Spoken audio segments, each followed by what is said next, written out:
Ani barsiistuudha. Hojiin koo barreeffama gabatee irratti barreessuu qofa miti. Sammuu namaa banuu, abdii keessatti facaasuu, akkasumas egeree isaanii ijaaruudha. Guyyaa guyyaan gara daree barnootaatti yeroon seenu barattoota qofa miti kan hin argu. Abjuu isaanii, carraa isaanii, akkasumas booriin isaanii natti mul'ata. Boronqiin koo fi biqiltuun waan hedduudhaan wal fakkaatu.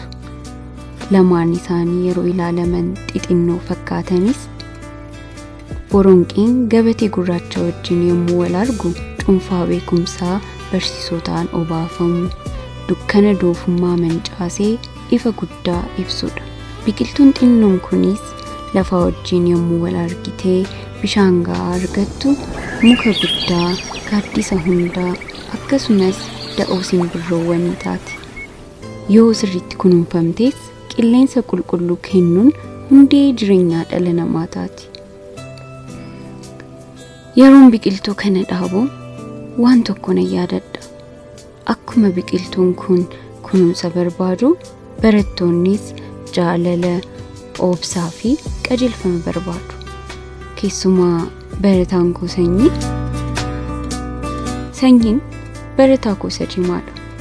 Har'a guyyaa boqonnaa isaa waliin taanee biqiltuu dhaabuuf jirra.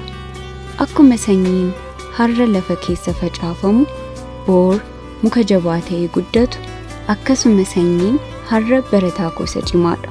Boor garuu sanyiin beekumsaan, naamusaanii fi hojii isaatiin hawaasaaf fakkeenya ta'uu isa keessatti nan arga.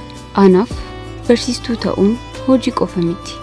Waamicha koodha. Biqiltuu tokko dhaabuun lafa magariisa taasisa. Barataa tokko barsiisanii ijaaruun immoo dhaloota mirgisa. Lamaanuu har'a obsaan jalqabu. Boor garuu bu'aan isaanii nama hundaaf ni mul'ata.